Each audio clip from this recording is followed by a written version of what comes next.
Ralph walked a lot. Like, every day a lot. He had lost his car a few years ago, during the pandemic. Not because he couldn't pay for it, but because he had a habit of driving drunk, and the cops took his license after the third time, so it didn't make a lot of sense to keep it. He'd walked ever since, and kinda helped him with his sobriety. He was a bit of a mess before that, drinking a lot, showing up to work hungover, eating too much fast food, but the walking had helped him drop a lot of weight, and had kind of made him not want to drink. Walking while you were drunk was kind of miserable, and when walking was your means of transportation, you got pretty good at avoiding things that left you unable to do it. Ralph was coming into town on Tuesday, walking up the sidewalk that led from the trailer park he lived in to the grocery store, when he saw the first sign. It was a normal enough white sign with big block letters on the top that read "Missing." The thing that stopped him was the face that looked out from the sign. It was a guy of about 300 pounds, thinning hair pulled back in a ponytail, deep bags under his eyes. He looked like a deeply unhappy man, a man who looked like he was just looking for a hole to die in. And if it had a beer in it, then all the better. The eyes that stared out of that poster looked like the eyes that stared from between the bars of a drunk tank. And they had, more than once. Ralph reached out and took the sign, staring into eyes that he hadn't seen in years. He was looking at himself, just a past version of himself, a version 2 or 3 years out of date. Out of date was a good way to describe it, like spoiled milk. Missing, Ralph Gilbert. Address, 9733 Aaron Way, Trailer 17. Last seen, April 23rd, 2023, walking along the shoulder of the road. Call Filibuster Sheriff's Office with any information. Cash reward possible. Cash reward, Ralph thought. It was weird to think that someone would be willing to offer a cash reward for someone like him, but he supposed it was possible. The friends he had now certainly valued him more than that bitch of an ex-wife or either of his ungrateful kids had. More than the family he had left too, for that matter. He put the flyer back up, thinking it was weird that they hadn't just come out to the house to see if he was there. He'd been there for a week after the what, he thought. The night that something had happened. Something Ralph couldn't really remember. He kept walking up the street, enjoying the late afternoon as it dwindled towards dusk. This was his favorite time to walk, he thought. The weather was hot, even for early May, and he spent most days inside due to the heat and the way the sun made his eyes hurt lately. The evening walks were about the best thing for him, and he couldn't wait till autumn came and he could stand to walk during the day again. The last thing he wanted to do was lose his progress.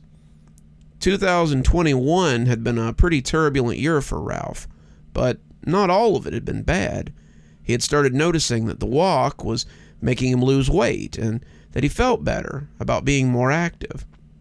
It would have been very easy to sit on his couch and feel bad about it.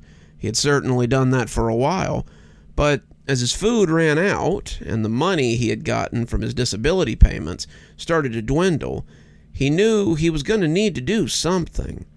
That was how the walking had started. Walk to the grocery store, walk to McDonald's, walk to the 24/7 Phil that he worked nights at, and walk home.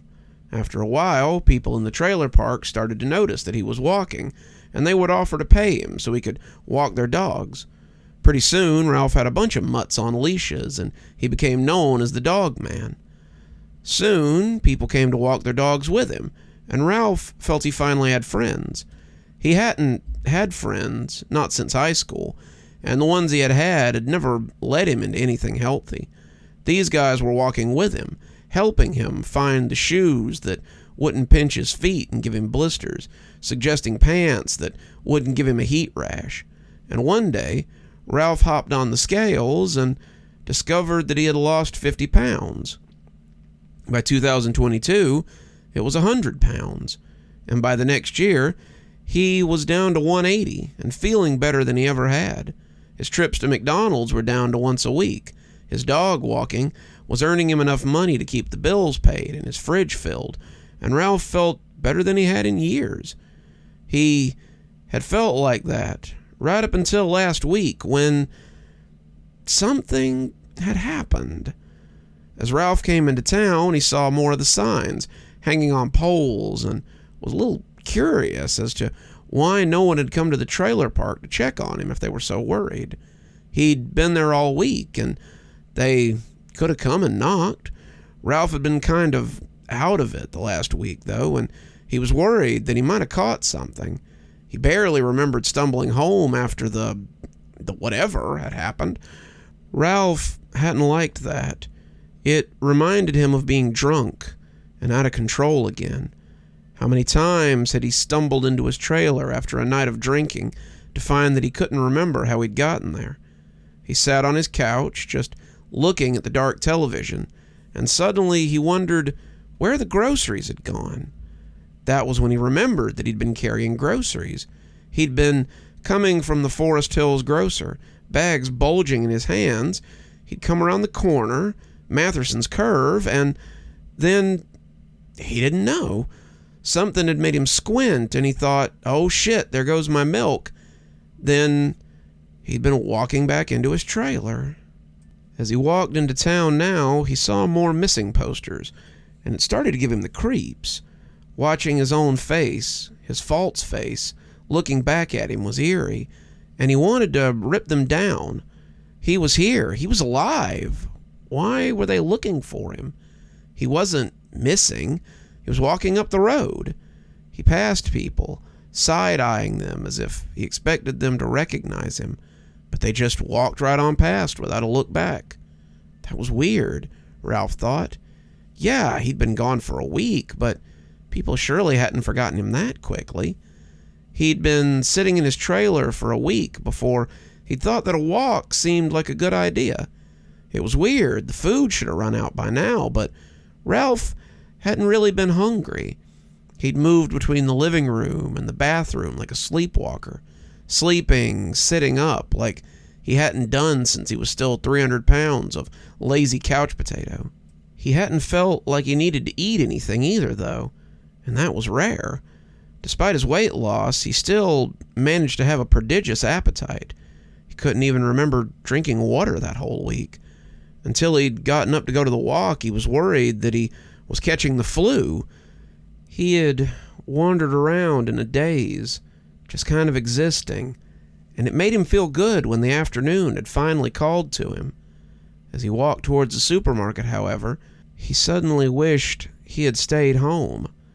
Sitting in the parking lot of the Forest Hills grocer was a green Ford Focus that became the focus of his terror. It shouldn't have been that way. It was just a car, but there was something about it that made him stop and stare. His legs felt made of lead, and his bowels would have turned to water, except he remembered he hadn't done that all week either. That made sense, he supposed. Nothing going in meant nothing coming out. Right? It didn't matter. After a week of no food or water, Ralph should be dead. And that thought seemed to move him at long last. He was suddenly walking towards the car, his eyes falling on a dent in the front bumper. That was a fresh dent, though Ralph didn't know how he knew that. The door to the car was open, and Ralph climbed into the back seat like a sleepwalker. He sat there, waiting for something to happen, feeling kind of silly. This was stupid. The owner of the Focus would come back and ask him what the hell he thought he was doing. He would call the cops. Ralph would go to jail, and then he'd be in big trouble. Well, he said, at least then they would know where he was. Ralph supposed they could take the signs down if he was sitting in jail. Finally, after an indeterminable amount of time, the owner came out with groceries in a brown paper bag. He was a young kid, maybe 20 or 22, and when he opened the back door, he sat them inside without comment. Ralph watched him move around to the front seat, climb in, and crank the car before driving off. The further they went, the more sure Ralph was that the kid could see him. The kid would look in the rearview mirror, see Ralph sitting in the back seat, and freak out. He might have a wreck, and Ralph would feel terrible about that. The longer they rode, though, without the kid commenting on his presence, the stranger it all felt. Ralph leaned towards the kid a little, meaning to tap him, but as he did, he caught a look at the rearview mirror and stopped. The back seat in the mirror was empty, except for the groceries. That's when he remembered, and suddenly Ralph wasn't in the kid's focus anymore. Suddenly he was back on the side of the road, near the guardrail from Matheson's curve, and he could see the headlights in his eyes again. The kid was going too fast, hot-rodding around, and his tires had screeched as he hit Ralph. Ralph's groceries had gone everywhere, his milk squishing under the tire and his lettuce rolling under the guardrail. The kid had come out to find Ralph laying across the guardrail, moaning and groaning as he lay dying. The hit had thrown him back, bringing him to rest against the metal rail, and it had broken his back. He had looked at the kid, begging him to help him, and in his panic, the kid had done the only thing he could think to do. He had pushed Ralph over the side of the rail and into the drop below. It was night now, and Ralph was looking over that rail again. He couldn't see his body down there. It had fallen to the bottom and likely been picked clean by scavengers, but he knew it was down there. Ralph would likely go on to be a town legend, someone who had just disappeared one day after making a slight splash in filibuster. But for now, all he could do was look down into the ravine and wonder what to do next. He had read some ghost stories when he was younger, wrote a few of them when he got older, but it wasn't every day that you became one. Something wafted past him on the stray wind, and when Ralph caught it, he realized it was one of the missing posters. An idea occurred to him, and he thought maybe he wouldn't have to stay a mystery. Officer Vermis stood by the guardrail, ready to catch the kid if he decided to make a nosedive. It was pretty high. He might opt for a short flight over a lengthy prison sentence, but Vermis doubted it. The wind pushed his hair just as it did the officer's jacket, and he pointed down almost accusingly as he turned to the kid. "Is this where you pushed the body over?" Vermis asked. The kid, Tyler Machette, nodded before being taken back to the station in the back of a different squad car. Vermis sighed. That was going to be some hard canvassing, but they would find Ralph Gilbert. When they had gone to the kid's house, he had as good as confessed on the spot, and that had made it pretty easy. He was repentant, very sorry, and very young. Some soft-hearted judge would probably not insist on the death penalty for him. It was unlikely he would ever operate a motor vehicle again, not unless the state prison let him run a tractor or something, but he supposed that would have to be good enough. It was weird, though. The police would have probably never known about the accident if it hadn't been for the tip they had gotten. Looking at Ralph's picture on the front of the poster, Vermis remembered the night he'd taken his license. He'd been a bad drunk, but he'd turned it around, and Vermis hated that he'd ended up like this. It was a bigger shame that the kid had his life ruined by a moment of inattention, but those were the breaks. He flipped it over, looking at the odd writing on the back. It looked like it had been done with mucus, except it was a fluorescent green, like the slime they used to dump on the kids on the show his boys had watched when they were younger. He didn't know what had written it, and he didn't care. They could take Ralph Gilbert out of the unsolved case files and put him in the closed case files, and that was good enough for him. The message read, "Green Ford Focus, dent in front bumper. Kid hit Ralph Gilbert about a week ago on Matheson's curve. Body in the ravine. Don't let me rot down there."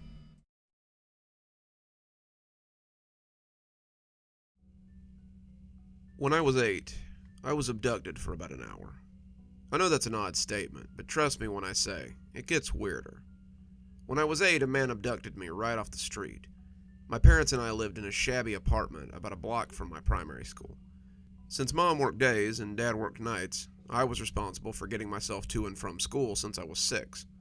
I walked the same way home every day, and if someone was trying to snatch me, it wouldn't have been hard to learn my routine. So there I was, walking to school with my Power Rangers book bag swinging off my shoulder, thinking of nothing more pressing than the math test I hadn't studied for the night before.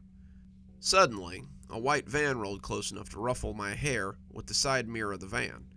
Then a hand caught the handle at the top of my book bag and pulled me in. I struggled as the meaty hand lifted me into the passenger seat, but he pulled me up with little effort. He reached over and shut the door, his arm crossing right in front of my face. This would have been my opportunity to bite or kick or fight in some way before the van rolled on again. I found myself unable to react, though, frozen by the ease at which I had been lifted from the street. As we moved away from the curb, I glanced at my abductor as he sat behind the wheel. It's funny how your mind always creates a picture of a potential abductor. When the teacher talks about the strangers in school, I always picture a man in a long coat and a wide-brimmed hat that covers his face, a soft voice with a gentle nature. On all the TV shows I wasn't allowed to watch but did, child molesters were always these casual business types with vans full of candy and sweet smiles. This guy, however, looked nothing like the guys on TV. The man sitting next to me was large, gray, and scary looking. He looked more like the prisoners on the TV shows I watched when no one was paying attention. He had long, greasy hair that was graying in odd places, muscular arms connected to a barrel chest barely contained by his dirty sweater, and a pair of eyes that looked 1,000 miles away as he piloted the van on its course. I became terrified that I would never see my parents again, that I would never see my toys again, and that my parents wouldn't have anything to remember me by except the school picture I'd brought home last week. It's funny sometimes, the things kids worry about. "Don't worry, Mark. I'm not gonna hurt you," the guy said in a gravelly voice full of mucus. I stiffened in my seat. How do you know my name?" That was a stupid question. The man had probably been stalking me for weeks before making his move. He knew my name, he knew my parents' names, he knew my address, he knew the kids I played with at recess, and what time I took my first poop every morning. He had stalked me like a hunter stalks a deer, and now it was time to move in for the kill. "Because I am you." That took me by surprise. I had expected many things. I had thought maybe he'd say he was in love with me, to scream at me that he would kill me so I'd be scared so he could get off on my fear, maybe even that he would keep me forever, that he'd be my new dad, or I'd be his new son. I hadn't expected him to say that he was me. "What do you mean?" I asked, visibly confused. He stared straight ahead, seemingly unable to begin. I thought again about how he was probably going to hurt me and leave me in the woods somewhere after he'd killed me. That was what the killers always did on unsolved mysteries after they killed someone. I bet he had a shovel or something in the back. My 8-year-old mind could already see him carrying my limp body off into the forest to bury me in an unmarked grave. The dogs would come sniffing after me at some point, and they'd unearth a perfect little skeleton in a hole in the woods. My parents would cry and scream, just like the parents did on TV, and Robert Stack would ask the viewers to call if they had any information. It's funny, the places a kid's mind goes when he's in panic. "This is hard, kid. Now that I'm here, I don't know how to start." We sat in silence for a few more minutes before he found his words. "So, in 40 years, humanity cracks the secret to time travel." He paused again, unsure how to continue, before finally settling into a rhythm. "By the time they do, you will have spent 20 years of your mandatory 2 life sentences in prison." I turned to look at him, unable to comprehend what he was saying. "Prison? Why am I in prison?" He sighed, fishing a cigarette out of the cup holder, where he had several sitting loose. He pressed the lighter on the dashboard and put the cigarette in his mouth as he waited for it to pop again. "We've done some things we aren't proud of, Mark. We acted in haste, and now we have to contemplate at leisure. Let's just say that you took the easy way out one too many times, and finally, it came back to bite you. The old neighborhood claims us all eventually, Mark. You're living in a septic tank, and it's only a matter of time before you get pulled down into the shit." The lighter popped, making me jump, and he yanked it out and pressed the tip to the cigarette. He inhaled, and turned back to look at me. "We don't have much time. Someone noticed me take you off the street. At least they did last time. And the cops are going to pull me over in about 10 minutes. You have to stop this from happening. You can't let the old neighborhood claim you like it always does. There are bad people there. People that will be responsible for your downfall. You have to get as far away from them as you can. You have to get away and never look back. If you stay, you'll be forever damned. Get out, Mark. Get out and live." The cigarette jittered in his lips. He was shaking me then, yelling into my face, shaking me as the cigarette's red end swam back and forth in his mouth. I felt my head getting fuzzy as he shook me, and when the red light started flashing, I thought it might be from all the shaking. He stopped then, turning to look back at the lights, and reached into his pocket to pull out a gleaming piece of steel. It was a gun, a big gun, and when he stepped out of the car and leveled it at the policeman, they seemed afraid. They weren't afraid when they shot him, though. They yelled at me when I climbed out of the driver's door, but I didn't care. I held his hand as he lay dying, his face turning to look at me. I could see that half his cheek was missing. His sweater was turning the color of autumn leaves, and when he spoke, it was gurgly and wet. He coughed a bright spray of blood onto my shirt, and I still remember how it stood out against the bright yellow as the cops came running towards me. "Get out, Mark. Get out before it's too..." By the time they got there, he was dead. My parents arrived shortly after I got to the police station. Mom hugged me, crying, and Dad wrapped himself clumsily around me as well. It was the first time in months that I could remember seeing them together. As they folded me into their embrace, I remember thinking that everything was going to be okay. I could avoid the scary man's prophecy and prevent the terrible fate that he was trying to warn me about. How naive I was then. That night, Mom and Dad had a terrible fight. Mom wanted to leave the neighborhood. She wanted us to stay with Grandma and Grandpa for a while, until we could find a different place. She didn't feel safe here, not in a place where people just got picked up off the street and nearly kidnapped in broad daylight. Dad wouldn't hear of it. He had lived here his whole life. This was where his work was. She was crazy. Maybe she could just get another job somewhere, but he wasn't about to throw away 10 years on the job because she was scared. As I lay in bed, I realized that everything wasn't just going to be okay. I clutched my stuffed Ninja Turtle tightly as they continued to rage at each other in the living room. The next day, Mom came to talk to me. It was decided that Mom and I would stay with my grandparents for a while. It was also decided that Dad would stay at the apartment. A little while turned into the next 10 years of my life. My parents got divorced a year after we went to stay with Grandma and Grandpa. I went to see him a few times, but Mom usually insisted that he come to us. When I did go to see him, she came with me. She still didn't trust the old neighborhood, and the few times I went back, I saw that it had gotten worse. Gangs and drugs had taken over, and Dad had become a stranger to me. When the construction company he had been with for so long closed down, he joined the element around him. Mom wouldn't tell me what he was doing, but I'm sure he was making drugs. The next time I saw him, he looked like a zombie from a horror movie. His hair was thinning, his face was gaunt, and he smelled like a truck stop toilet. He told me to stay in school and make something of myself. He told me not to end up like him, not to let people I thought were my friends drag me down into something I couldn't get back out of. Whether he knew it or not, he spoke the words that the strange man had said to me when he told me to never come back to our old neighborhood. "It's a trap, son. The only thing it can do is ruin you." When his apartment burned down a few months later, Mom didn't even take me to his funeral. I was 15 by then, just starting high school, and ready for the rest of my life. My grandparents had money. The kind of money that I now understand my mom wanted. They gave both of us the best life they could. With my grandfather's influence, I got into private school after private school.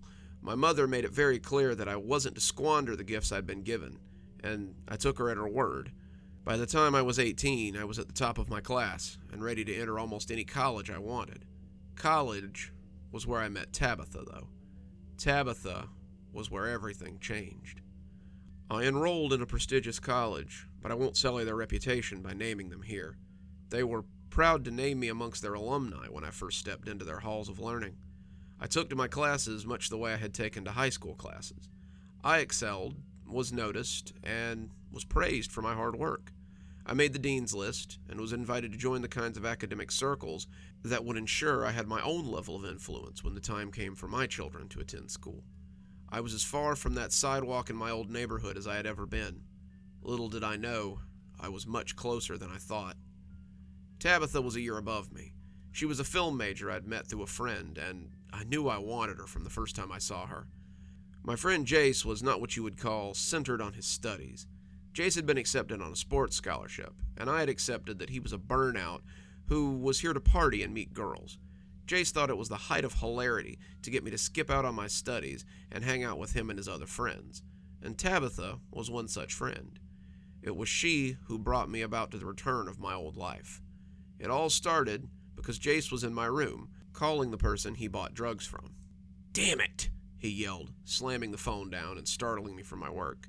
"He won't sell me anymore," he sulked, drawing his feet to his chest as he sat on my bed. "Says my friends keep calling and coming by, and he thinks we're bringing heat around. Where am I supposed to get my Aether now?" Aether was a drug that was trendy on campus at the time. I knew it was amphetamine-based, but other than that, I had little knowledge of it. I didn't take drugs. I wanted to stay sharp, and other than the knowledge I gained from Jace and his friends, I was pretty ignorant of the whole culture. I was supposed to get some for the party tonight. Now I gotta show up empty-handed. A party, I thought. Maybe Tabitha would be there. I wanted to see her again, but if Jace wasn't invited to any more parties, neither would I. I thought fast and realized that I might not be as ignorant about the culture as I thought. Maybe I did know someone. I know a place you could get some drugs, I said, almost shyly. An hour later, we pulled up in front of my Uncle Randy's house. Uncle Randy was what I had always called Dad's friend Randall for most of my life. He and Dad had been childhood friends. Uncle Randy had been the best man at my parents' wedding, and I kept in touch with him a little after Dad died. His house had once been pretty, too pretty for a bachelor, Mom would often say, but now it looked run down and kind of creepy when we pulled up. Jace looked at me as if to say this was not how he was used to buying drugs, but I climbed out and told him to follow me. Randy was on the front porch, and he looked rough. He had clearly been cooking for quite some time. Burn scars and adult acne spotted his face. His receding hairline had been scooped back until the shiny pate drew attention to the greasy ponytail that hung limply off the back of his head. He looked like every internet troll you'd ever seen memed, but his weaselly eyes were full of dull hate and a bright hunger for whatever he could get from others. He greeted me warmly, but his eyes never smiled. We bought Aether from him, and were gone without much catching up or small talk. Apparently Uncle Randy did not have time for small talk anymore. The party was a huge success. Tabitha was there, and after Jace told them all how I had saved the party, she warmed up to me considerably. I didn't need the Aether that she puffed into my mouth with every passionate kiss. I was high enough off just being that close to her. She spent most of the party with her hand wrapped around mine, her body pressed against me. We were dating after that. I wouldn't use Aether. Just getting a contact high when we kissed was enough for me. She called it Aether hopping, and delighted in pushing the potent smoke into my mouth with every kiss. We started becoming very close. As we spent more and more time together, I tried to juggle my studies with the rush of my new girlfriend. I had always been too consumed by my term papers, or the collegiate essay, to have much time for a companion. With Tabitha, though, I felt happy in her distraction and full of her presence. Eventually, we graduated from college and moved into our own apartment. She got work as a columnist for a magazine, and I started work as an architect for a firm in the city. The money was good, we were both making enough to do the things we loved, and we found ample time to spend with each other. Tabitha kept her drug use under control, and I had broken myself of what little habit I had. Tabitha was enough for me, and I hoped I was enough for her. I was so naive. We'd been together about a year when she started spiraling. She said that she wrote better when she was on Aether. She certainly wrote more, but probably not better. The magazine she wrote for began to kick the articles back, not pleased with her work. This made her more self-conscious and made her use more. As the money stopped coming in, she still seemed to find ways to get Aether. She never asked me for money, and I could always tell when she was just going day to day, trying to find her fix. In hindsight, I should have realized what was going on. She began to be gone for long periods of time, always coming home tired and irritable. She was aloof and confrontational. When I confronted her about it, she became aggressive and often combative. I never knew what to do in these cases. She was so removed from the Tabitha I had fallen in love with, and I didn't know what to do with her when she became this venom-spitting demon. Afterwards, we always made up. She said how sorry she was, and promised she'd never do it again. Then we repeated the experience a few weeks later. The night she came home with bruises was really when I lost it. We fought, a screaming match like none we'd ever had, and she stormed out of the apartment. I heard her car start up and leave the lot. I just sat in our apartment, wondering what I should do. What I did in the end was follow her. I had often worried that her drug use might send her spiraling out of control, so I had installed a program on her phone that would let me track its location. I know this sounds invasive, but I was terrified that she might get lost or hurt, and I might need to find her quickly. Aether has some severe health risks, and the thought of her having a heart attack or something and no one being able to find her hurt me deeply. I wish now that I had just let her leave. I followed her to the neighborhood. I followed her to Uncle Randy's house. Her car was parked outside. As I walked up, I could already hear a low noise coming from the living room.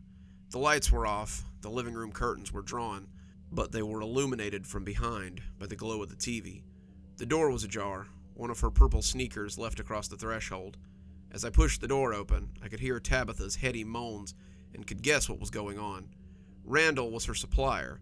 When she couldn't pay him, she had settled up in other ways. Now she was in his living room, paying with the only currency she had left. I'd like to say that I flew into a rage, but I didn't. I'd like to say that I blacked out, but I didn't. I remember everything with crystal clarity. I opened the coat closet and took out the shotgun I knew that he had there from childhood. It was loaded, as it always was, and Uncle Randy had kept it as clean and oiled as the day he had shown it to 7-year-old me. He told me it was for bad people that might want to hurt him. He told me it wasn't a toy, and I should never point a gun at anyone I didn't want dead. A lesson that came back to bite him that day. Tabitha screamed when she saw me framed in the living room door. She had been smiling a moment before, but now all the blood had drained from her face. She looked like the corpse she would soon become.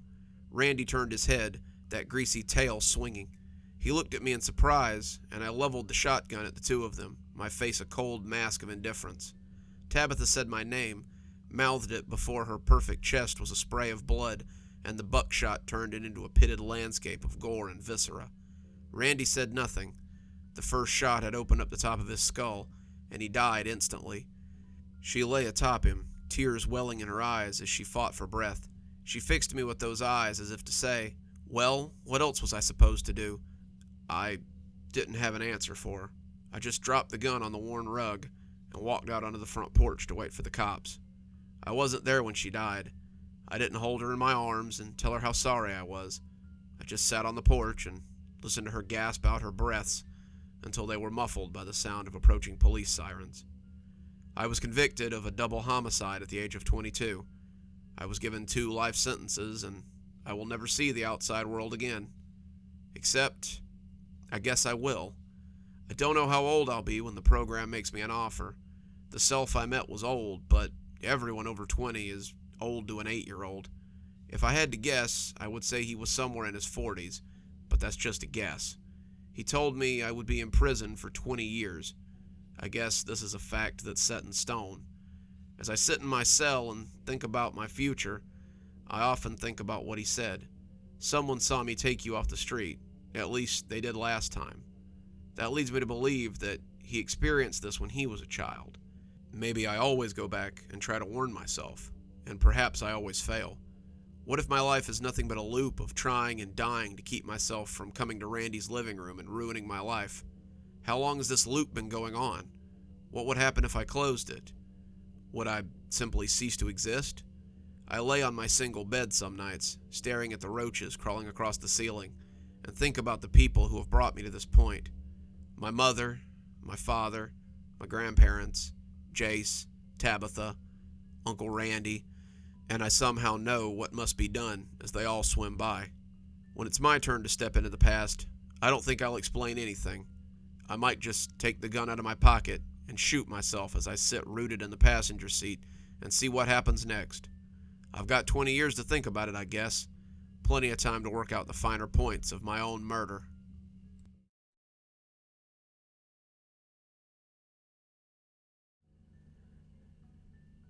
When I came home from work and saw the package on the front porch, I was filled with an irrational flood of joy. You would have thought I'd received something spectacular, and to me, I had. I'd been waiting for 5 days for Amazon to send the package, and as I brought it inside and cut the tape, I couldn't wait to see how it looked. Reaching into the buffer pads, I pulled out not a game or a new Funko Pop, but a single light bulb and a package that seemed bigger than it should have needed to be. Not just any light bulb, however, but one of those color-changing LED light bulbs. I'd seen them on TikTok and thought they looked cool. They would go through a whole spectrum of colors thanks to the little remote they came with, and I thought the whole operation looked very soothing. I like to watch people lay in bed as the colors shifted, and I thought it might help with my recent mood. I'd been experiencing some heavy seasonal depression lately, and the inclusion of some colored lights might be just what I was missing. I read the instructions and installed the bulb in my ceiling fan, and smiled as I looked at the little remote in my hand. There were so many colors to choose from, and I felt a giddy sense of anticipation. Which one should I try first? Red? Maybe blue? I settled on a light and buttery yellow as I lay in my bed. I felt like I was in some kind of sun.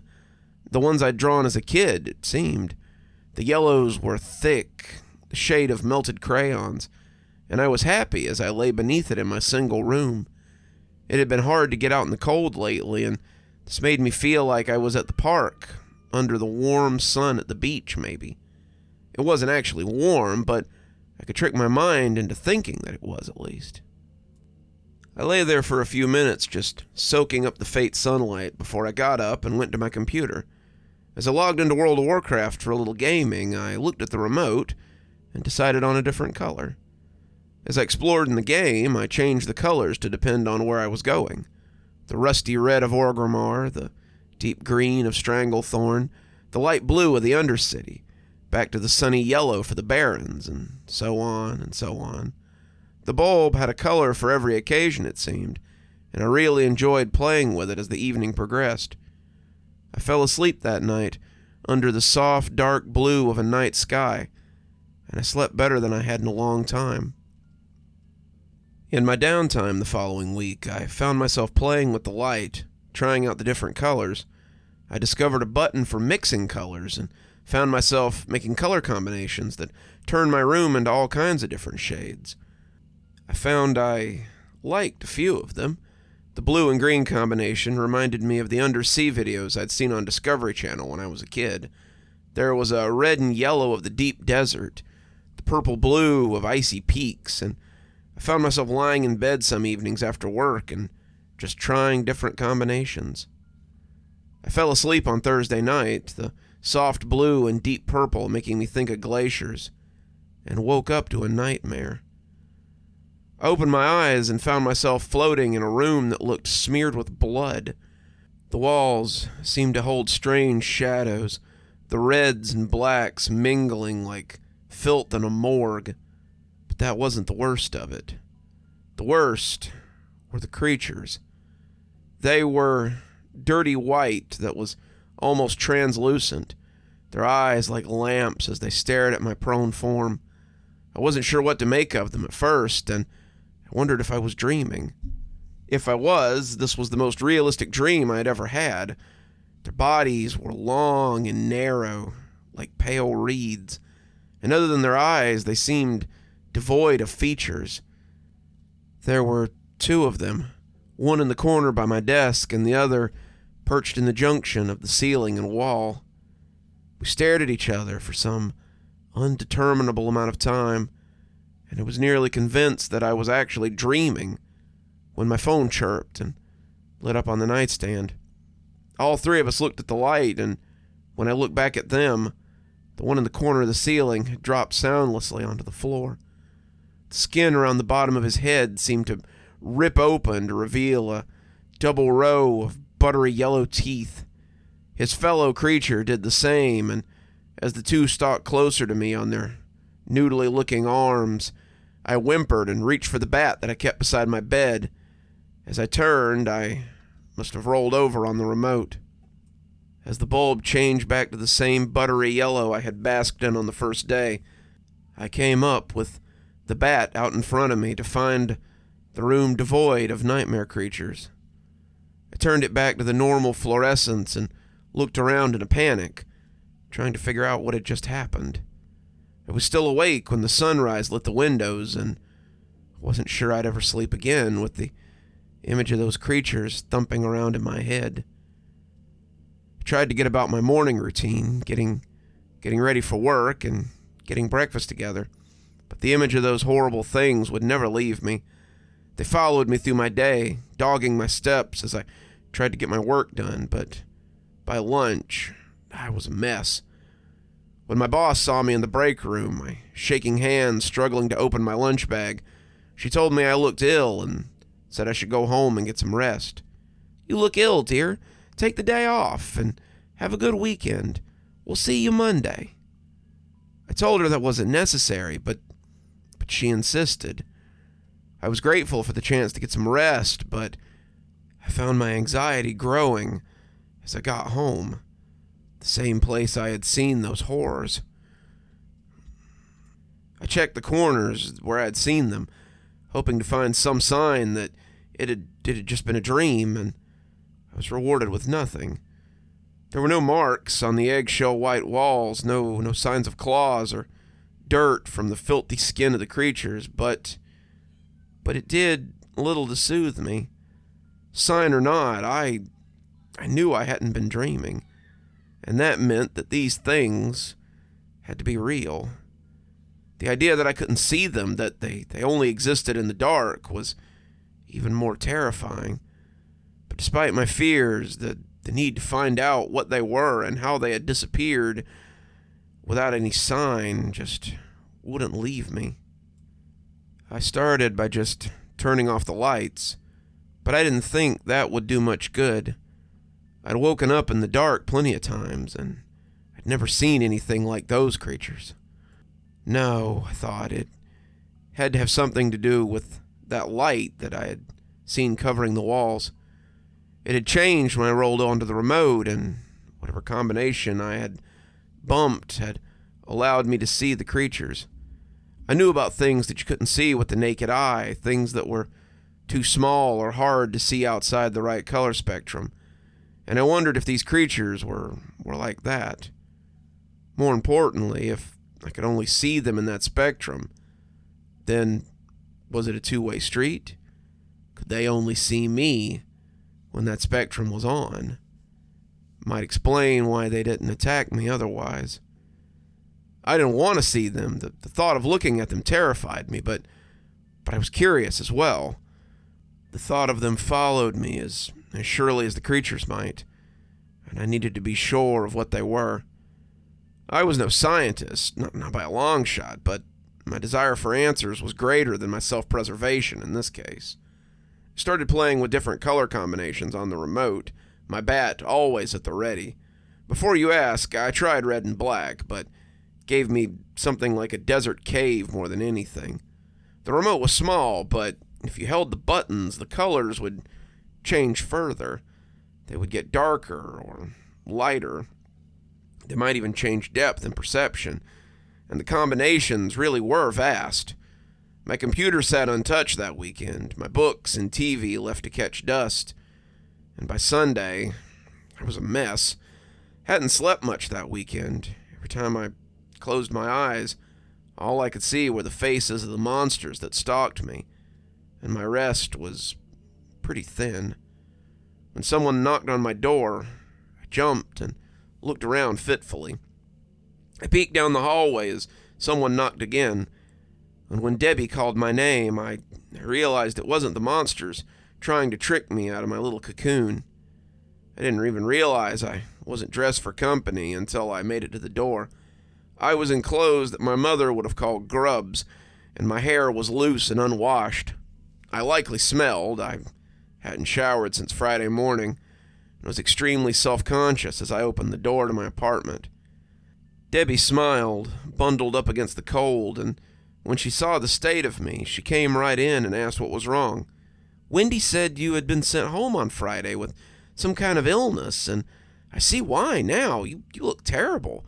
It's not the COVID, is it? She said, pulling her scarf up over her nose and mouth. No, I'm not actually sick, I admitted. Then what's going on? Have you been sleeping okay? Here. She took egg drop soup out of a bag and set it on the couch. I brought you your favorite sick soup to help you get past this. I smiled, realizing that I hadn't eaten since the night before, when that delicious steam hit my nose. Bless her. Debbie was a true friend. As we sat, Debbie had brought dumplings to go along with the soup. I told her about the weird creatures that I had seen. Unlike me, Debbie looked excited at the prospect of seeing something different. Debbie was into things like ghost hunting and cryptids, and she loved the idea of actually getting to see one. Oh my gosh, you gotta let me help. Come on, we'll have a picnic in your room. If this is making you sick, I want to help you see it through. I was glad for her help, but I didn't want to get her caught up in the same crap I was likely getting caught up in. Debbie was my best friend, and the thought of the creature getting her too, all thanks to my damn curiosity, was something I would rather avoid. Debbie, however, was not taking no for an answer. We took the food to my room, and I showed her the remote and the bulb. Debbie scratched her chin as she looked at the buttons, asking if I was sure it was red and black, as she started working through the settings. When I woke up, it was definitely red and black, but it was different. It was greasy looking, ethereal, not quite real. It was like a dream. That's when it took me so long to realize I was awake. Debbie started changing the colors in quick succession, the colors dancing as they went through the spectrum. I was afraid she would burn it out, the colors changing too quickly for my liking. But she just shook her head at me. She said it was fine. They were meant to sustain these kinds of things, and it would speed it up if she just kept flipping through. So we sat there, eating and flipping the lights at an almost nauseating pace for the next few hours. The sun went down and the moon came up, and as I lay on the bed and played on my phone, I realized it was almost midnight suddenly. I had to go back to work the next day, and I told Debbie I needed to get to bed. Look, I appreciate your help, but I've got to be up early in the morning. Just a little more, Debbie said, the lights still dancing by. I know I can do it. I rolled over and shook my head, reaching for the remote. Look, I appreciate your help, but I just don't think it can be done. She moved a little away, still flipping through the colors as I reached, and as I came off the bed, she scuttled a little further back. Come on, just a little longer. You can be a little tired tomorrow in exchange for a good night's sleep, right? No, Debbie, I'm tired. I need to... I grabbed the remote, Debbie pulling back, and that's when it fell over us. I don't know how, but we were both suddenly enveloped in the aura of dirty red and black light. The walls oozed like fresh blood. The dark hung around them like smog, and I was suddenly aware that we weren't alone. There were more than two this time, their numbers nearly a dozen, as they clung to the walls and the ceiling like grisly insects. Debbie's mouth hung open, her scream stuck midway up her throat, and I realized this had likely not been what she was expecting. As their mouths split their faces, their teeth huge, my hands shook and my stomach dropped. They fell on us then, and I rolled under the bed without thinking. Debbie's scream came out, loud and strong, and I pulled my knees to my chest as I tried to think about what to do. They were killing her. They were killing my best friend, and the only thing I could think of was changing the lights back. It had worked the first time. Maybe it would work now. I looked around, finding the remote on the ground, but as I reached for it, I saw the giant yellow eyes find me. One of those noodly arms came reaching for me, and as my fingers found the plastic face, I pushed the first button I could find and snatched it away from the sharp teeth of the creature. The light turned to something like normal before it popped loudly, and I was left in darkness.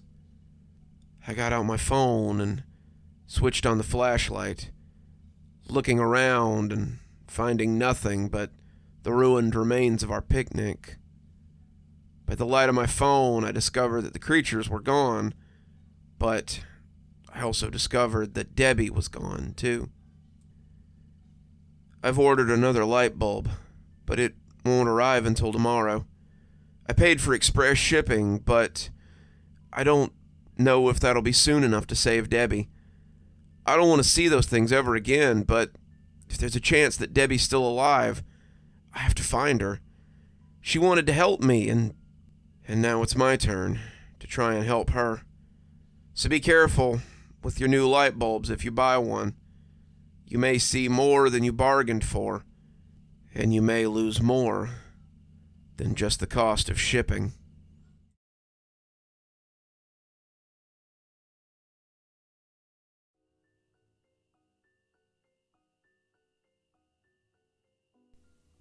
I've worked at the homeless shelter in my town for about 7 years. In 7 years, I've done just about everything there. Cooked the food, cleaned the toilets, set up and run the AA meetings, done the little security work. Hell, I've been a glorified babysitter more nights than I can count. In all that time, though, I've come to care for the people who wander in, looking for a dry place to sleep and a warm bed for the night. I know everyone who works night shifts says this, but the night shifts at the shelter really are different from day shift. The day shift has no less than 6 staff in the kitchen. That's helpers and a chef, though he's less of a 5-star chef and more of a Waffle House fry cook. They've got 5 therapists and a doctor, as well as 3 nurses in the medical facility, and 6 staff members who do everything from answer the phones to clean the toilets. During the day, this place is more like a Howard Johnson than a shelter, but at night, it's more like a youth hostel. The night shift has 5 employees, a cook and a kitchen helper, both of whom are gone by 10, a nurse, who mostly tries to keep everything stable until morning, and 2 staffers who keep the place from falling apart. I am one of the latter. It's a strange way to do things, I know, but management figures that at night the residents should be sleeping and thus need less care. In all the time I've been here, I've broken up many, many fights, held a lot of hands while people were puking their guts out, waited on ambulances while someone had a seizure or went into convulsions, and herded scared residents into the hallway while someone went through a violent DT spell or ripped the dorm apart. I've also seen a small group of residents put on a production of A Christmas Story, seen them exchange gifts under a tree on Christmas Day, throw a regular resident a surprise birthday party, and help each other through loss and pain. The homeless community is a lot more tight-knit than anyone would ever believe, and despite its many problems, I've never had an incident like I did the night in question. That was the night that all hell broke loose.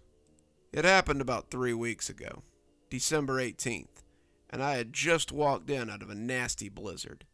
The weather is never what you'd call good, but today's weather was a killer. I crunched in a little before 6 and said hi to Janice, who was at the front desk that night. She looked up from her Candy Crush long enough to give me a half-hearted wave, which I returned before heading to the cafeteria. Dinner service was just starting, so I put on an apron and helped out. Chad, the shelter cook, doesn't like non-kitchen staff in the kitchen area, so I bypassed the back and took a spot on the line, where I passed out bowls of soup and grilled cheese sandwiches. I greeted some familiar faces, talked to some people I knew for a few minutes, and scanned the room for my regulars. There are many faces you know in a shelter, and those were the faces that I was looking for. I saw Lou and Chuck sitting around a table that was packed with other drifters. Chuck was telling a long and excited story to a crowd of homeless and stopped long enough to wave at me when he saw I was looking at him. Lou waved too, smiling, and Chuck went back to telling his story. While Lou was a classic example of a city vagrant, Chuck was what you'd call a traveler. He'd been here a few months, said he liked the architecture of our town, but before that, he claimed he'd been most everywhere. I've picked oranges in Florida for 50 cents a crate. I've brought in Idaho spuds for $2 a bag. I've worked in greasy spoon diners and driven cabs in New York City. And I'm here to tell you, girl, that I've seen just about everything this great nation has to offer. Probably saved a bundle, seeing as I saw it on my own 2 pins, too, he said as he slapped his leg and chuckled. He and Lou had palled around for a while, and I like to see someone looking out for Lou. As a recovering heroin addict, he doesn't always remember things so well, and if someone like Chuck or Lenny were looking out for him, he'd be less likely to stumble into traffic or hunt for a needle again. As though summoned by the thought of his name, Lenny came stomping up right about then and gave me his trademark Lenny smile, which showcased all 5 of his teeth. "Evening, Miss Liz. How's your night going so far?" I didn't immediately respond, though. Someone in the back had caught my eye. He looked like a mall Santa who had come wandering in for a bite before his shift, and it was certainly the right time of year for him.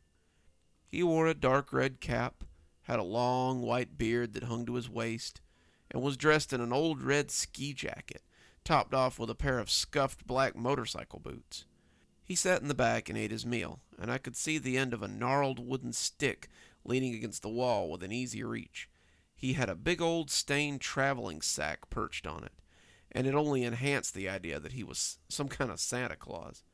Lenny looked back to where I was looking for a minute before trying to bring me back to reality. "You know that old man, Miss Liz?" he asked, genuinely curious. I shook my head. "No, Lenny, I don't think I've ever seen him before. Have you?" Lenny shook his head in a slow, deliberate way. "No, ma'am. I guess he must be from out of town, like Chuck," he said as he pointed to old Chuck, who was miming a fishing net that was full, it seemed, as he yanked it out of somewhere. I gave Lenny his food and made small talk. He responded with his usual sermon. He had woken up, got dressed, and he and Lou had gone down to Panhandle on their favorite corner. They had left before noon, since that's when the cops usually came around. They'd eaten their lunch at the shelter, then spent the afternoon looking for cans and bottles to recycle. Each of these pronouncements contained a "by Jesus" or "by the grace of God, amen," and Lenny was a firm believer in the power of God, and believed that his mercy was the reason he was still alive today. A staunch atheist I may be, but I wasn't about to dampen his spirits. I gave him an extra grilled cheese, and he went over to sit with his friends. After dinner service, most of the residents went to the activity room to watch TV, or hung out in the dining hall to talk. I took this opportunity to visit one of my friends in the medical bay before it was time to call lights out. The medical door sits right across from the welcome desk, where Janice was still on her phone as she had been earlier. I ducked in and received a nod from Miss Casterly, our resident night nurse, and I said hello to some of my other residents that were in here. Miss Casterly and I have a lot in common, at least in my mind. She's a retired school nurse with 5 years of nursing school before discovering her passion for teaching. Her job is to put Band-Aids on it and keep it from getting out of control until the doctor gets here in the morning. In many ways, I have much the same responsibility. I've always seen us as soldiers in the same war, and I think she senses that when we talk. John was in the back. His legs were still wrapped up, and he was covered in quite a few blankets, as the IV dripped him full of warmth. John was one of the residents I had hoped to get off the streets, and before his accident, I thought I had succeeded. He'd been an engineer before his wife left him, and his depression had caused him to slip into a dangerous spiral that had ultimately landed him on the streets.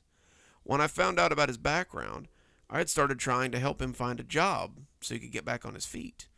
When a local factory needed a machinist, John had agreed to give it a try. Then, 2 weeks ago, he'd gone and dropped off the face of the earth. I'd almost given up on finding him again when the hospital called me a few days ago. He'd given them my name just before they were going to kick him out, and I helped him get back to the shelter so he could recover. It turned out he and 5 other homeless guys had been caught out in the blizzard and nearly froze to death under the East Side overpass. His legs had been frostbitten pretty good, but thanks to the hospital, he was recovering nicely, and thanks to the shelter, he'd be able to finish recovering without being turned back out into the blistering cold. He greeted me, and we talked for a few minutes about nothing in particular. I asked him about his recovery, and he said he thought he'd be better in a few days. He asked me if I'd heard from the factory about the job, and I told him they had been understanding once I explained his situation. They had asked me to get in touch with him after John was feeling better, and I told them we certainly would. John thanked me for working so hard for him, and after a little more small talk, I excused myself to go check on the dorms. Had I stayed any longer, I likely wouldn't be alive to tell this story. I had left medical and was going into the dorm area when I heard the front doors open. I felt a blast of cold air run across my back, and I turned to see who'd come in out of the chill. I felt myself stiffen, however, as I saw them. 3 men in overcoats with huge scarves covering their mouths. I couldn't have told you why at the time, but they just struck me as wrong. Their posture made me think of something not quite human, that crouched way of standing that you sometimes see in primates. The way they held their heads made me think their faces were oddly elongated, too. They hadn't seen me yet, and their attention was focused on Janice as she rose to greet them. She got up and walked towards them, asking them to sign in and brandishing a clipboard at them. That was when one of them reached out and broke her neck. Now, I don't mean that they used ESP or telekinesis or anything. When I say they reached out and broke her neck, what I mean is that his hand moved so fast that I couldn't even see it. Janice fell with her head twisted all the way around, and I was left gazing in a stupor. She hadn't moved. He hadn't moved, except for his hand, and she suddenly went from being alive to being dead in the space of 2 seconds. As her body crumpled to the floor, her killer made a muffled sound like a cat yowling and ripped the scarf off his face. Underneath, its face was the no color of static, and its skin seemed to crawl like an army of dead white ants. His face opened and his mouth elongated like a snake dislocating its jaw as it fell on her and started tearing her clothes off. It ripped them open, like you or I might tear the wrapper off a candy bar, and it bent its face down as it bit into her. It pulled and tore chunks of meat away with hungry, feral bites, and it didn't chew the meat so much as the meat dissolved when it came in contact with his skin. I know that's a lot to process, and I know it sounds like it might take a while, but this whole exchange happened in less than a minute from beginning to end. 1 minute, Janice was getting up to ask the strangers to sign in, and a minute later, she was being chewed on like an animal in a National Geographic film, while I stood there, frozen to the spot. I know that makes me sound like a coward, but I couldn't help it. The scene before me was so alien, so shocking, that my mind almost couldn't process it. As the killer hunched, eating, its friends turned and headed into the medical area. Miss Chasterley said something as they came in, but it was drowned out as the whole room erupted into shouts of terror mixed with breaking furniture and alien yowls. Then the thing looked up, noticing me for the first time, and the sight of this strange face and its sewing needle teeth moved me to action.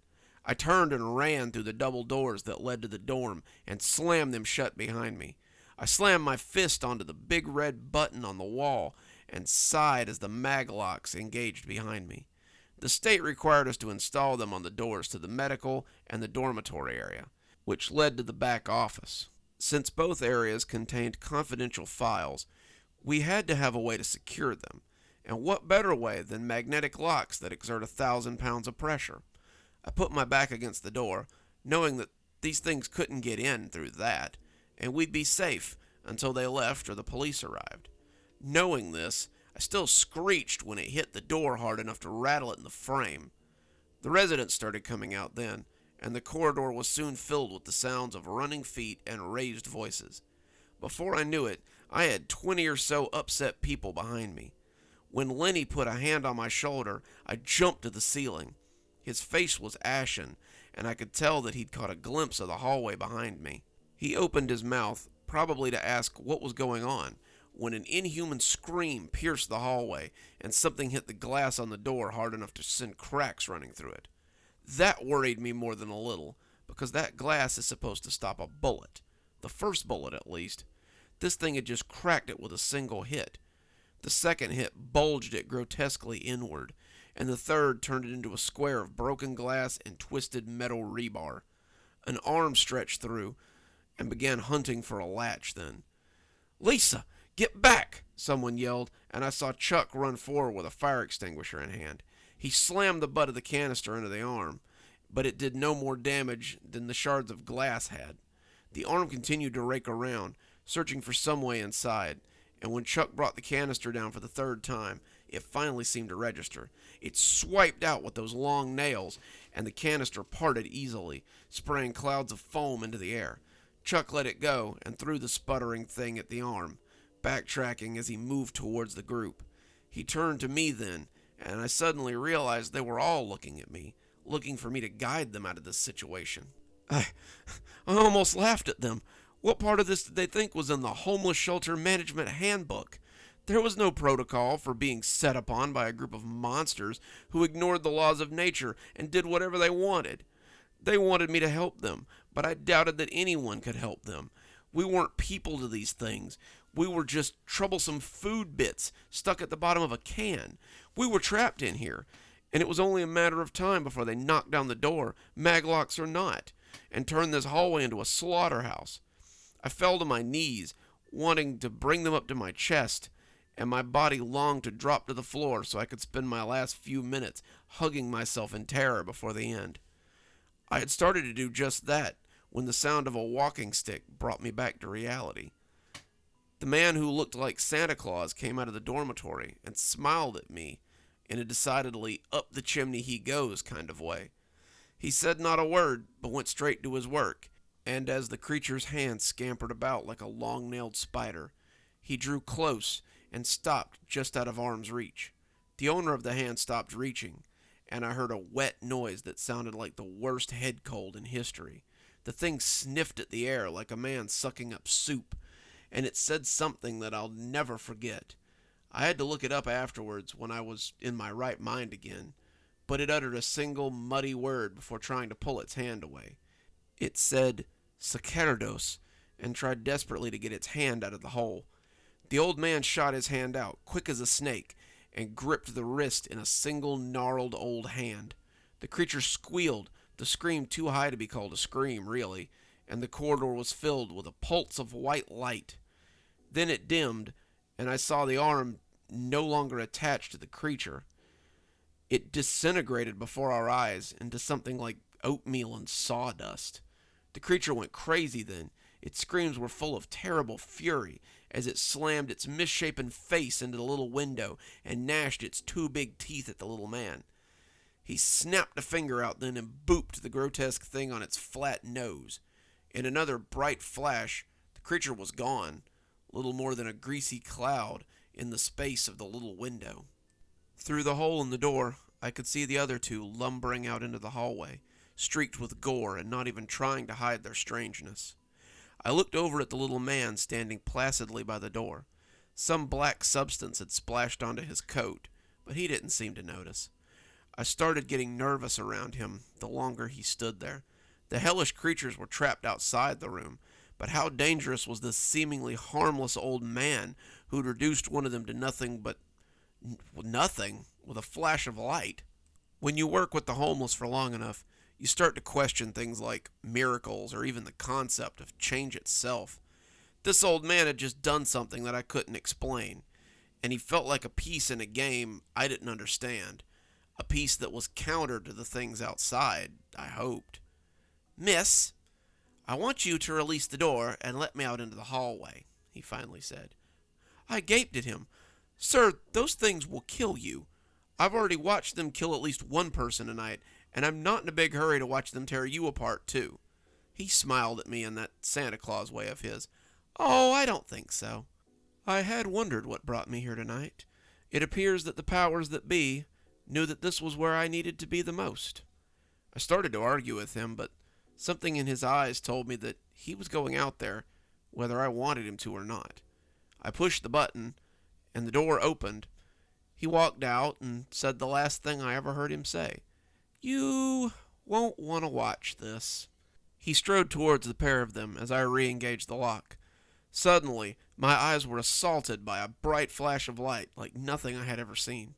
I fell behind the door, shutting my stinging eyes, and I could hear other residents yelling in similar pain. The creatures screamed in agony, and under that din, I could hear a sound like sizzling bacon as the old man went about his butcher's work. The whole thing lasted less than a minute, but it was a whole 10 minutes before I could see through my watering eyes. Standing shakily, I looked through the window hole and saw that nothing but the empty hallway remained. No blood, no bodies except for Janice's, and no evidence that any of them had been there at all. I called the police and Mrs. Stone, who's responsible for the interests of the benefactors. The police arrived first. The ambulance they brought with them was a welcome sight. Janice was pronounced dead at the scene, along with 10 others in the medical bay, Miss Chasterley among them. The medics said that it looked like a wild animal had attacked them, and big pieces of flesh had been torn out of them, along with some of their softer parts. The worst was their eyes, which had simply been devoured by whatever had attacked them, and no one was left alive to tell the police anything. The residents and I told them about the 3 men, omitting the old man, but the officers didn't seem to believe that a monster had attacked us. They said it was likely a group of mentally unstable residents with masks that had maybe had a personal grudge against the shelter, and that out of shock we had concocted the rest. Miss Stone arrived then, and I had to tell the story again, but I don't think she believed me either. I was given 2 weeks paid time off while the shelter was repaired, but I'll have to think long and hard about whether I want to return. The idea that this might happen again has likely happened before, chills me to the bone and makes me question everything I've ever believed in. Who was that old man? Was he an angel? A messenger from God? A creature from space? And what does that make those things that attacked us? I've spent the last 3 nights trying to find forgetfulness in the bottom of a whiskey bottle. Every time I close my eyes, though, I can still see those things. I probably always will. I'm sharing this so maybe less equipped shelter workers will read it, and it might help them should this happen to them. They come at night, and they attack your wounded first. They kill without remorse. If I'd seen them on the street, I would have thought they were just normal people. But their coats hide monsters like nothing you'd ever expect. If it happens to you, then I wish you luck. If they find you, then I just hope the old man found you first. Good evening, my little creeperonies. It's me, Dr. Plague. Thank you so much for joining me for tonight's reading. If you'd like to support the show, we have a Patreon. I'll leave a link below. Contributors at our $5 level, that's the spooky skeleton level, have their names read out at the end of every video, so you could be the first to have their name read out. And of course, you can always buy a book off of Amazon. There's also a link to that below. Or you can just keep coming back every week and supporting the channel. We sure do appreciate you coming by. And as always, this is Dr. Plague, signing off. Have a wonderful evening.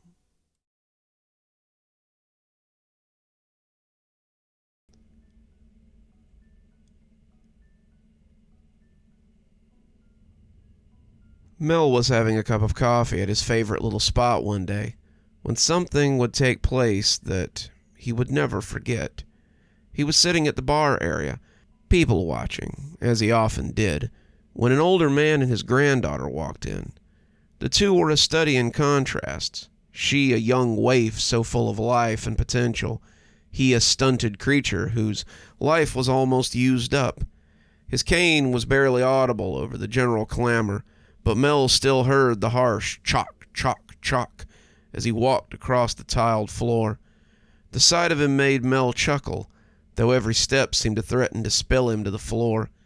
He held the girl's hand in his wrinkled one, and she beamed up at him with genuine love.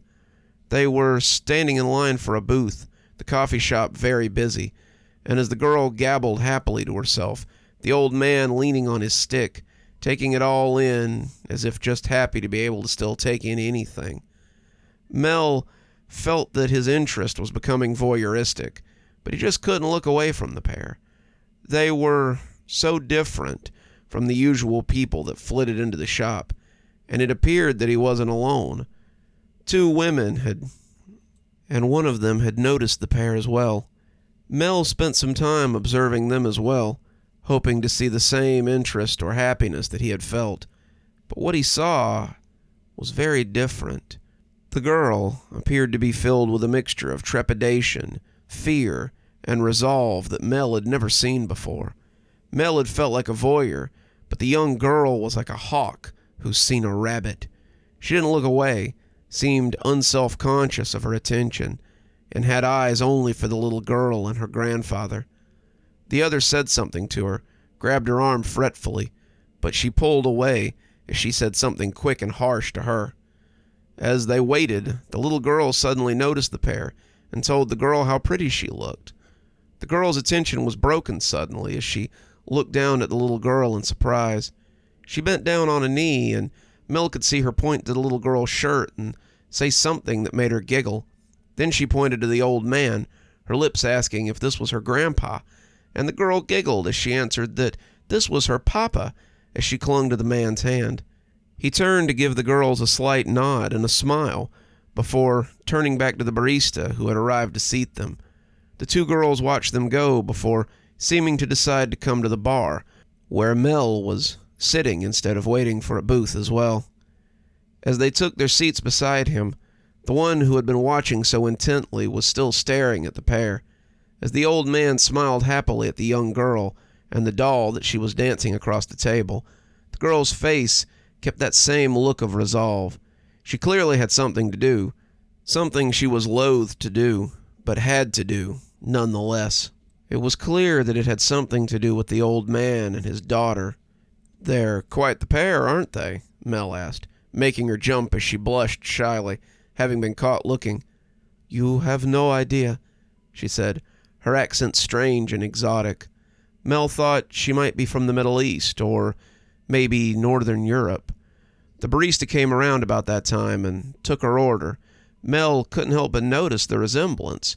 The two girls were quite dark, their hair long and black as it spilled down their backs, and as the one with the intense stare leaned in to whisper to the waitress, Mel saw the new girl look over at the pair sitting at the table. She nodded and brought the two girls coffee as she went to bustle in the kitchen. "Do you know them?" Mel asked, becoming very curious as the exchange went on. "Unfortunately, I do," the girl told him, sipping her coffee. The longer he looked at the girl, the more Mel suspected that she was foreign. This was Sweden, of course. There were foreigners everywhere these days. But she also looked foreign in that way that people look out of time. The girl, as he thought of her, was likely in her mid-20s, but her eyes led him to believe that she had lived more in those 20 years than Mel had in his 37. She had lived through terrible times, seen atrocities, and had come out on the other side. He noticed movement from the table where the little girl sat with her father, and she squealed a little as a mountain of whipped cream and sprinkles was delivered atop some chocolate confection. To the father went a far more sensible coffee and a scone, and Mel thought the old man might have made out better. The shop's scones were to die for, and were less likely to put you into diabetic shock. "You probably just made that little girl's day," Mel said offhandedly, guessing the woman had sent the order there.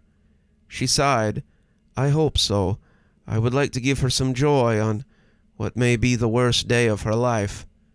Mel looked at her questioningly, but the woman had eyes only for the old man as he sipped before adding sugar to his coffee. "I met him in 2007 when I was 12 years old, and I've spent the last 17 years tracking him down. He has been my sole obsession, my reason for living, and every time I thought I might simply lie down and die, his face pushes me on." She stiffened a little as he looked down at the scone, but his granddaughter did something to steal his attention, and he looked away. "Must be a hell of a story," Mel commented. "Would you like to hear it?" she asked, still not looking away from the old man. "It appears we have some time." Mel wanted to decline, but instead he nodded as he invited her to continue. "It all started when the Russian army invaded our lands." When she started talking, there was no way that he could make her stop. Once she got started, there was no way he would want her to. "When I was little, we lived on a farm far from here. Our town was small, little more than a farming community, but we were happy. My family kept goats, sheep, chickens, cows, and horses. We made a living selling milk and eggs, wool and cheese, and our family was large. I had 9 siblings, 5 boys and 4 girls, and we helped my mother and father with the daily chores and the running of the farm. So when the Russian army pushed a little further, we became afraid. We could see the smoke, we could hear the gunfire sometimes, and the army was nowhere to be seen. The townspeople raised a militia, but it was no match for the might of the Red Army. They shot our young soldiers, our hunters, our ranchers, and marched into the town over the backs of the broken. We could see them from our farm. Father had not joined them, and we knew that the bad times would soon be upon us. She paused, watching as the man took the scone in his hand, before setting it down again. She sighed, saying something in a language I didn't know, before continuing. We were all brought into the town the next day, some of us by force, and taken to the meeting hall in town so we could meet our new overseer. The mayor had stood with the men of the militia and had been killed, so the man who stood on the stage was as different from the mayor as night to day. The mayor was a big bear of a man, and he was kind to his friends and neighbors. This man, slight and wearing a military uniform, looked more like Father Christmas. He was an older man, his face a smiling mask that he showed us with great excitement. His eyes, however, reflected none of the smile on his face. He told us his name was Major Krishker, and that he would treat us as well as we treated him. That turned out to be a lie. For the first few weeks, all proceeded as normal. The soldiers and the overseers toured the town, took in the farms, saw the markets, met the people. The man was courteous, but his sharp eyes missed nothing. The people thought that maybe the occupation would not be so bad. Perhaps he would be a kind overseer, and when he moved on, the town would still be as it had been. They could not have known how short a time that peace would be. It began with simple theft. The soldiers came to our farms and demanded that we give them a portion of our crops. Not much, they said, only an amount that came to around 25% of our total crop. Now, the mayor had always requested a third, so Father was excited that we wanted less. The mayor had already taken his share, however, and Father told the soldiers this. Taking more would cut into the food we had for winter, but the soldiers said he didn't care. You will give us what we ask for, or it will be taken, they said, and thus we gave it to them. My brothers, none of whom had gone to fight, became angry at this, but Father told them it would be okay. It is not winter yet, and we will grow a little more before it comes. Next came the conscriptions. They told every male over the age of 16 in the village that they would be conscripted into the Red Army. They would be trained, they would be paid, and they would be able to send money back to their families. 3 of my brothers were of this age, and they were taken for training, despite their protests. My father continued to say that this was okay. They would send money back, and our lives might be better. Father had forbidden any of his children to join the militia, but it seemed the war would take them nonetheless. My older brothers left on a truck that day, and we never received money or letters, or saw them ever again. Mel began to worry about the direction of this story. He was expecting a heartwarming tale about someone helping a town in a time of strife. He had hoped that maybe the girl was repaying a kindness to the old man, but the longer the story went on, the less and less he thought it was so. Taking another look at the little girl, who was dancing her doll around the sugary confection, Mel thought she looked different from the old man, who sat across from her. Her hair was darker, her features less harsh, but she was young, and he was very old. With so many of the men gone, next came the brutality. The soldiers didn't need to tax anymore. They came and took what they wanted. Our cows, our chickens, our sheep, our goats, our crops. Even a few of my sisters were taken in by the soldiers and came back with bruises and tear-streaked faces. I was young, but I saw the look they gave me as well. My father kept me home, not wanting me to go to the village, but when the food prices rose and our trade began to dwindle, Father found it hard to feed his remaining children. It was only myself, my younger sister Hetz, and my other sister, Gretel, and my older sister, Farah, and, of course, my older brother, Philip. Mother and Father tried their best, but when the overseer came to our farm one day, Father knew he couldn't hide me any longer. He came to the house, introducing himself as if we didn't already know who he was, and sat at my parents' table to discuss the reason for his visit. He insisted I be there, a girl barely 13, and I remember hating the way he looked at me. He said he had seen me in the market and wanted me to come and stay with him at his villa, saying he would give me a better life and offer me opportunities I wouldn't receive here. Father knew why he wanted me. We all did, but my surprise was real when he agreed. He took the man's hand and promised to send me to him the very next day. "Let us get her ready, and we will bring her to your villa tomorrow," he said to the overseer. And the man was happy. He left, and Father got to work. He knew what it would mean if he defied this man, and he had seen the stockades in the square, but he didn't care. They had taken his oldest sons, his livelihood, and he'd be damned if he would let them take his daughter, too. Father loaded me into a grain wagon, and my siblings took me out of town. As we left, I peeked from the back and realized I could be seeing my home for the last time. I found it hard to be quiet as we went, and my crying must have attracted attention. Some of the soldiers stopped us and threatened to search the wagon. Farah was the oldest. Father had tasked her with keeping us safe, and when she offered to go off with the soldiers if they would let us pass, we knew we would never see her again. My brother Philip took the reins, and we left Farah behind. I never saw my parents again. I never saw my brothers again. We kept moving until we came to a town where we had cousins. They helped us and gave us shelter, but I never forgot that man or what he did to our village. We learned later that he took all he could from the land and left it to ruin.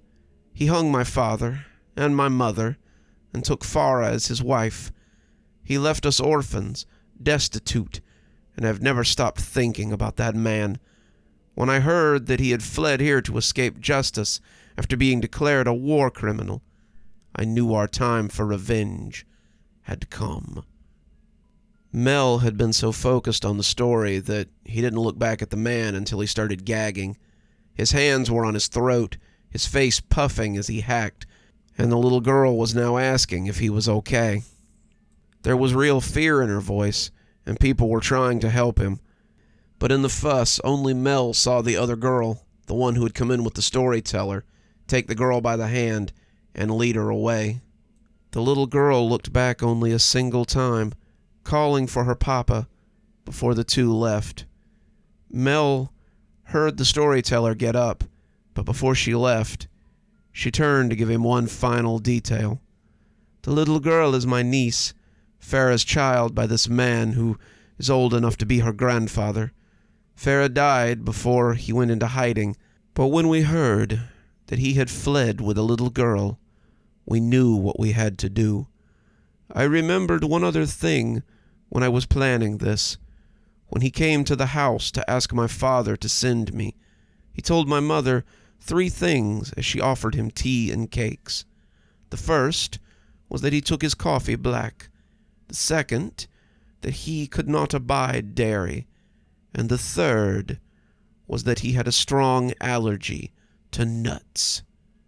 She smiled. Dipping into a bow was the barista who had served the two. Told her it was time to go. When you tell the people how I killed one of Russia's monsters, tell them I killed him not with a gun, not with a sword, but with a scone that hid a hand full of walnuts.